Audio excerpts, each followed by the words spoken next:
Hello friends, welcome to my channel. মাত্র 3 মাসের ব্যবধানে অদ্ভুত পট পরিবর্তন।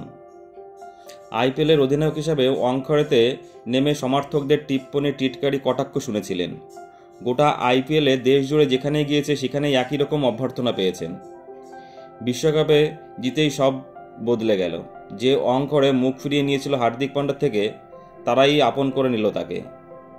গত বছর বিশ্বকাপের পর গুজরাট টাইটান্স ছেড়ে মুম্বাই ইন্ডিয়ান্সে হার্দিক যোগ দেওয়ার খবর প্রথমবার জানানো হয়। তারপরেই ঘোষণা করা হয় রোহিতকে সরিয়ে হার্দিককেই হবেন মুম্বাইয়ের অধিনায়ক। 5 বার আইপিএল জেতা অধিনায়ককে এভাবে সরিয়ে দেওয়া ভালোভাবে মেনে নিতে পারেনি ক্রিকেট প্রেমীরা। যেখানেই হার্দিক খেলতে গিয়েছে সেখানেই কটাক্ষের শিকার হয়েছে। ওয়াংখেড়েতে তার মধ্যে সবথেকে বেশি। মুম্বাইয়ের ছেলে হওয়ার সুবাদে রোহিতের সঙ্গে ওই শহরের ক্রিকেট প্রেমীদের আত্মিক যোগ অনেক বেশি। সেখানে যতই মুম্বাই তার বাড়ি হোক না কেন, আদতে গুজরাটি হার্দিকের রাতারাতি নেতা বনে যাওয়া কেউ ভালো চোখে নেননি। ওয়াংখেড়েতে দর্শকদের কটাক্ষ দেখে একসময় সঞ্চালক সঞ্জয় মঞ্জরেকর পর্যন্ত বলতে বাধ্য হয়েছিলেন বিহ্যাভ, অর্থাৎ নিজেদের নিয়ন্ত্রণ করুন। হার্দিক কখনোই প্রকাশ্যে কিছু বলেনি।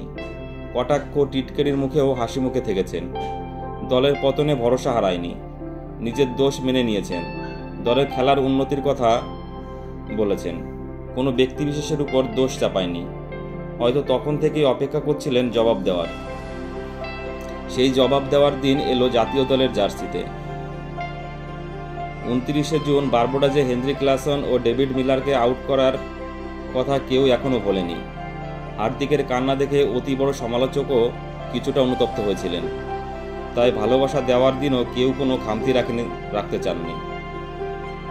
দিল্লি পর্যন্ত তবু সব নজরে ছিল রোহিত কোহলির দিকে। মুম্বাই পৌঁছতেই সব আলোচনার কেন্দ্রে চলে আসে হার্দিক। কালো সানগ্লাস পরে চুইনগাম চিবোতে চিবোতে হাতে বিশ্বকাপ নিয়ে তাকেই সবার আগে বেরোতে দেখা গেল। হাসি মুখে ট্রফি তুলে ধরলেন। সবার আগে বাসে উঠে সামনের আসনে নিজেই ট্রফি নিয়ে বসলেন। দলের কেউ আপত্তি জানায়নি। তার আগেই সমাজ মাধ্যমে ছড়িয়ে পড়ে ওয়াংখেড়ের একাধিক ভিডিও। সেখানে মাঠ জুড়ে শুধু হার্দিক হার্দিক চিৎকার।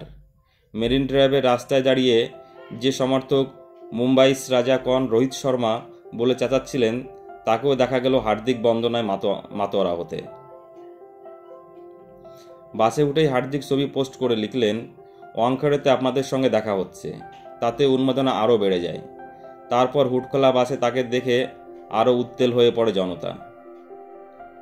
তবে সেরাটা তোলা ছিল একদম শেষের জন্য। মঞ্চে ভাষণ দিতে এসে রোহিত দরাজ গলায় প্রশংসা করে যান হার্দিকের। তাই শুনে ওয়াংখেড়ের চিৎকার রোহিত রোহিত থেকে মুহূর্তের মধ্যে পাল্টে হয়ে যায় হার্দিক হার্দিক।